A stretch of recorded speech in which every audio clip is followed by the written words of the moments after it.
ডেকোড মিডিয়ায় সকলকে স্বাগত। সঙ্গে রয়েছে আমি শিবানী। শুরু করছি আজকের প্রতিবেদন। শিক্ষা প্রতিষ্ঠানের জমি কি নিরাপদ, নাকি ধীরে ধীরে দখল হয়ে যাচ্ছে? ফালাকাটা ব্লকের সাতপুকুরিয়া হাট 5 মাইল এলাকার উত্তর পারঙ্গের পাড়ে নিম্ন বুনিয়াদী বিদ্যালয়কে ঘিরে এমনই প্রশ্ন উঠছে এখন। অভিযোগ, স্কুলের জমির কিছু অংশ দখল করে রাজনৈতিক দলের কার্যালয় তৈরি করা হয়েছে। স্থানীয়দের দাবি, স্কুলের রান্নাঘরের পাশে একটি শৌচাগার ও দোকানের কাঠামো তৈরি হয়েছে।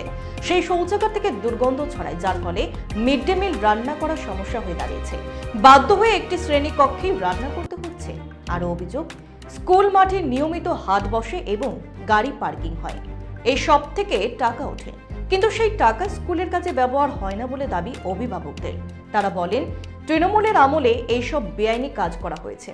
অভিযোগের কেন্দ্রে রয়েছেন ফালাকাটা গ্রামীণ ব্লক তৃণমূল কংগ্রেসের সভাপতি, পঞ্চায়েত সমিতির পূর্ত কর্মাধ্যক্ষ, হাট কমিটির সভাপতি এবং একই ক্যাম্পাসে অবস্থিত গোপ্য মেমোরিয়াল উচ্চ বিদ্যালয়ের পরিচালন কমিটির সভাপতি সঞ্জয় দাস। যদিও তার বিরুদ্ধে ওঠা অভিযোগের বিষয়ে প্রতিক্রিয়া জানার জন্য একাধিকবার ফোন করা হলেও যোগাযোগ করা যায়নি। তার বাড়িতে গিয়েও দেখা মেলে। নিম্ন বুনিয়াদী বিদ্যালয়, এটা দীর্ঘদিনের স্কুল। এখানকার কোনো সিস্টেম নাই। হাটের যত ঘর দরজা সব স্কুলের মাঠে করছে, হাটের পার্ক সব স্কুলের মাঠে করছে, জলের সংস্থা সব স্কুল মাঠে করছে।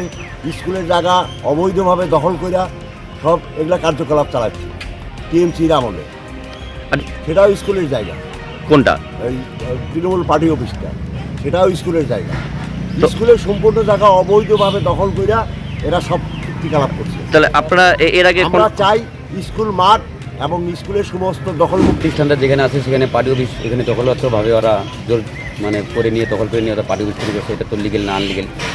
তো এর জন্য আইনগতভাবে ব্যবস্থা হোক, স্কুলের জায়গায় স্কুল দিন। তো আপনাদের এখানকার গ্রামবাসী তো এর আগে এটা নিয়ে আপনারা কিছু বলেছিলেন? সেই আগে আমরা কোনো বলতে পারিনি, কারণ আমাদের তখন ক্ষমতা ছিল না, ওদের ক্ষমতায় ছিল। ওদের যা ইচ্ছা তা করে চলছে, যেরকমভাবে সাধারণ লোক বলে মানুষ গণ্য করে নেই। ওদের যেটা মন থেকে সেটাই ওরা বাইরে গিয়ে করছে। কথা হলে কি প্রতিদিন। আচ্ছা, সেই হিসেবে আপনার নাম? আমার নাম বিশ্বজিৎ বিশ্বাস। আপনি তো গ্রামবাসী? হ্যাঁ, গ্রামবাসী।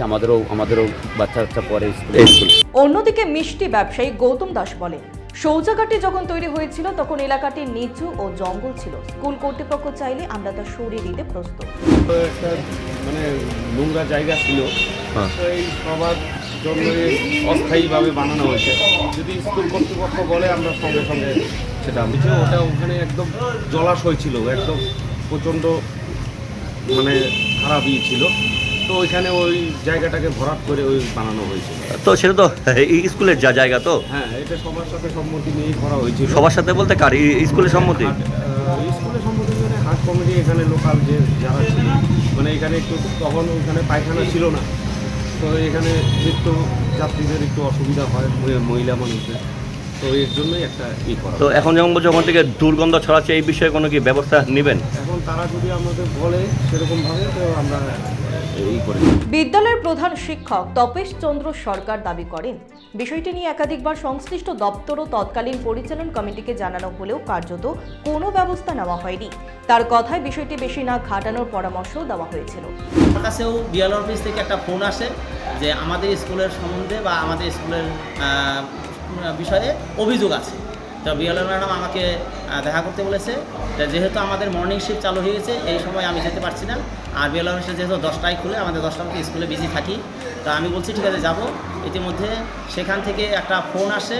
সেই ফোনের দ্বারা সে বলছে যে আমাকে বলা হয়েছে ফোন করতে, আপনি প্রধান শিক্ষক, আপনি জমির স্কুলের কাগজপাতি যা ডকুমেন্টস আছে সেগুলো নিয়ে অতি সত্ত্বর দেখা করেন। এটা থানায়ও হয়তো একটা অভিযোগ হয়েছে, এখানকার লোকজন আগে ভূমিদাতার পক্ষ থেকে করা হয়েছে। কারণ জমিটা সরজমিনরা তদন্ত করে দেখবে কোন দিকে কতটুকু জমি আছে, চৌহদি কী আছে, কয় ডিসিমাল জায়গা আছে, সেটা ওরা খতিয়ে দেখবে আর কি। এটুকু আমার জানা। এখন সবাই বলছে যে এখানে পার্টি অফিস সামনে, তারপরে স্কুল বাউন্ডারির ভিতরে দেখা যাচ্ছে পার্টি অফিস। আমাকে নানানভাবে নানান দিক থেকে অনেকেই প্রশ্ন করে, আমি উত্তর দিতে পারি না। এখন বাকিটা সম্ভবত অভিযোগ, যেহেতু এটা বলবো অভিযোগের ভিত্তিতে বিচারাধীনই বলবো। তাহলে সেখানে আমাকে বিএলআর ম্যাডাম বলছে কাগজপাতি নিয়ে দেখা করতে।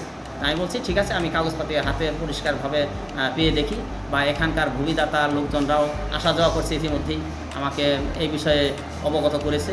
আমি আরও পরিষ্কারভাবে জেনে তারপর জানানোর সাথে দীর্ঘদিন ধরে অভিযোগ ওঠার পরও প্রশাসনের তরফে দৃশ্যমান কোনো পদক্ষেপ না হওয়ায় ক্ষোভ বাড়ছে এলাকায়। এখন প্রশ্ন একটাই, শিক্ষার জায়গা কি আদৌ শিক্ষার জন্যই থাকবে? এ ধরনের আরো অন্যান্য খবরের আপডেট পেতে অবশ্যই সাবস্ক্রাইব করুন ডিকোড মিডিয়া ইউটিউব চ্যানেল, আর যদি ফেসবুকে দেখে থাকেন তাহলে অবশ্যই ফলো করুন।